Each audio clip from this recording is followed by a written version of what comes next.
Dreaded Entertainment. What is up, guys? Akasan here. So, we gotta talk about this because a lot of people have been asking me what do I think about the Pewdiepie situation. What is going through my head? Am I offended? What's gonna happen to YouTube? So on, so forth. If you're not familiar with what the situation is, in short, Pewdiepie, in one of his latest video game streams, dropped the N-word when raging out while gaming, and in any sort of context, it didn't really make sense. Was he talking to somebody black? I don't think so. Why he chose to use that word in that particular frame, that point, I don't understand. He could probably use, I mean, there's several curse words that come to mind if I'm gaming with somebody. It just came out very, very strange. I'm sure you can find the footage of it. It's been taken down since on his channel, but I'm sure you can find it elsewhere. And it's weird because I saw the video. I saw a few versions of the video, long one, short one, and all that, and I was trying to just kind of put it through my head. And to answer many people's question, am I offended as a mixed black man living in Japan? Am I offended? No, because like all insults, if it doesn't really have any weight to it, it right off your back, like what do you call it, water off a duck's back or something like that, right? There's no weight to it. Like any sort of insult, there isn't anything, and I don't even, it's not even directed particularly at black people as far as I can tell. Is PewDiePie a racist? I don't know. I don't think so. He has gotten in a lot of trouble in the past, and I think that's the thing that's more concerning as a YouTuber and as a creator, and just as somebody that uses this YouTube format, is the fact that he's gotten in trouble for this in the past. And after a while, when it starts to happen one too many times, you really gotta, you know, once or twice is forgivable, but then after the third time, you're like, what are you doing, man? And I think that's the main thing I wanted to talk to you guys about and let this be known as to why PewDiePie has essentially become a liability for the format that he has really helped elevate, and that being YouTube. There's a few select YouTubers out there, only a handful, that you can say change YouTube. Every time they make a video, they change YouTube. KSI is a good example when he does diss tracks. So now everybody starts doing diss tracks, right? Or Rice Gum, for that matter. We have Leafy, there's even Keemstar, but people don't forget the sins of things you have done in the past. When any sort of format becomes big, there will always be some sort of regulations afterwards. There will always be some sort of control method to keep it under control. People cry about freedom of speech, yes, but when money is involved and when people are getting paid, when people are making careers out of a particular format, there's got to be some sort of regulation, some sort of control. That all being said, I think that's one of the reasons all the YouTubers at this point are now sort of concerned with PewDiePie, and he's become a liability. Like previous situations in the past, not YouTubers, but yes, YouTubers, but even reactors, doing something that will put everybody in the frying pan, so to speak, and make things, paint things bad for everyone, you do get very concerned, and a lot of YouTubers don't want to be associated with that, particularly after it. We're not so far removed from PewDiePie's big situation with him having an offensive sign, paying two people to put up an offensive sign toward Jews-ish people.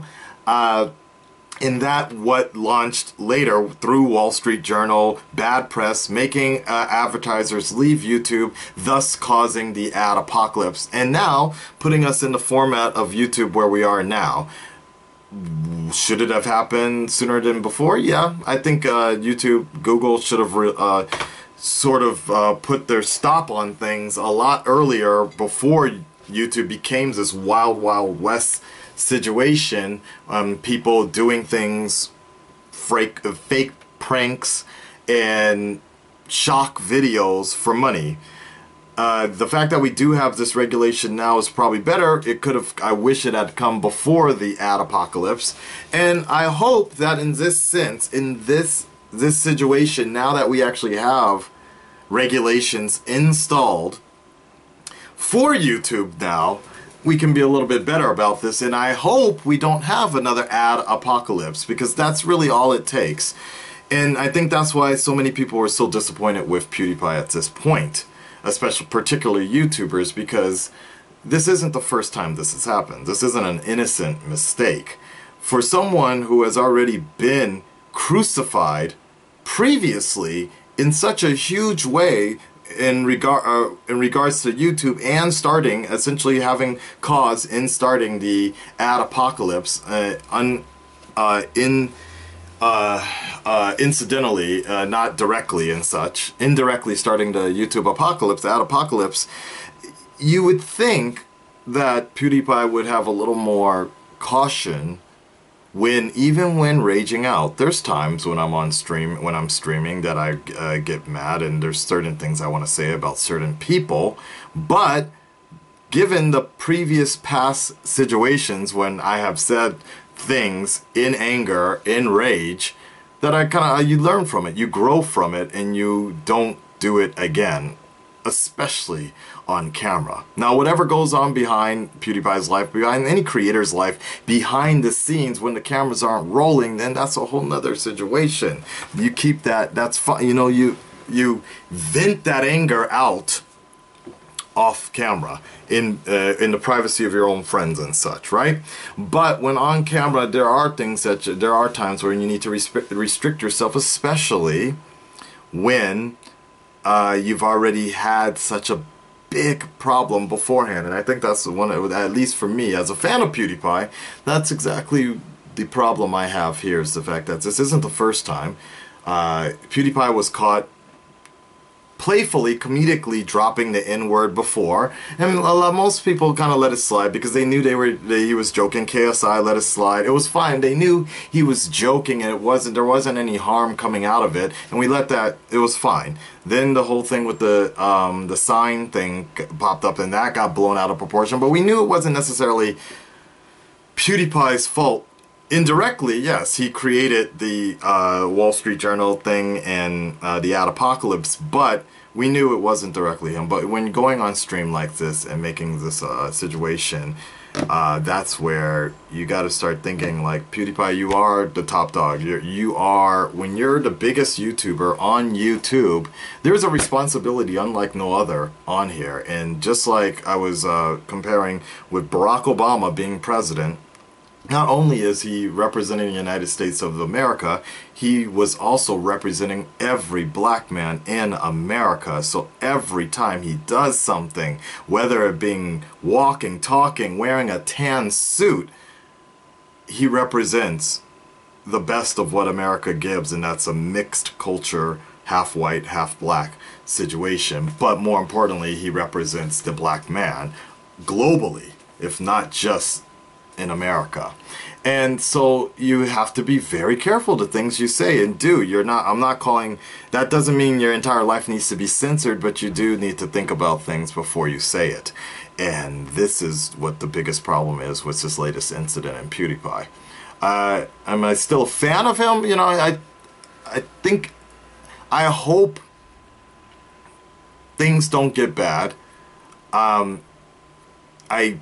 My biggest concern here is that we don't need another Adpocalypse. That's my only concern in this entire matter. I don't really watch all of his videos. I don't think it's going to change his way as a performer, as an entertainer, but I'm more concerned about just having, like, the Adpocalypse. The entire YouTube has not been the same ever since the Adpocalypse. I think ask any YouTuber, most YouTubers, and they'll tell you that they've lost about 70% revenue, and it has not come back. It has not come back.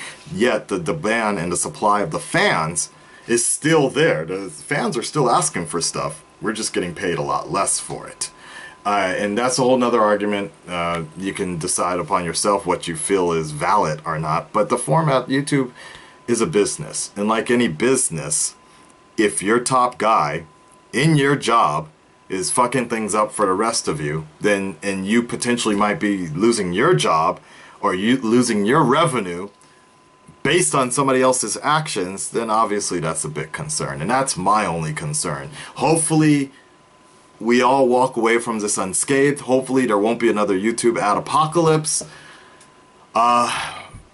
That's all I'm hoping for, basically. So, there's no offense to what I'm not taking any offense, but I will be very irritated if things get bad once again for YouTube. And I was just in Los Angeles last week, and I was kind of happy seeing ads popping up on people's videos once again. Out here in Japan, I haven't seen them as much, but they are starting to pop up again. So we're steadily, even with the whole yellow dollar mark situation, is steadily coming back, but it's still not as strong as it once was a year ago, and it changes people's lives, as you already know. I haven't been publishing as much anymore because I need to work in my regular job more just to keep the roof over my head. A year ago wasn't like that. I could actually take time off of work to provide you guys more videos and such.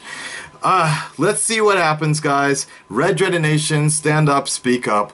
Let me know what you guys think about all of this going on. It is very funny because I was just having this conversation last night in my real life with my coworkers, because we have a very similar situation where an employee is doing things that are against the policy of our company, and we're concerned because even though we're not the ones we have nothing to do with it, we're not violating the company's wellness program, but in turn, this person might get the entire company put out of business because of what they're doing. And that's exactly what YouTube is like for me. It is a job, it's a fun job, but it's a part-time job, a kind of hobbyist type of mentality, but you're putting stuff out there, and there are times when other people are doing things that affect you directly, and that's exactly what Pewdiepie is doing right now. That's the responsibility he has as being the #1 YouTuber. So hopefully we all pull through this together, though, and unscathed. Okay, let me know what you guys think below. Those are my comments. Peace.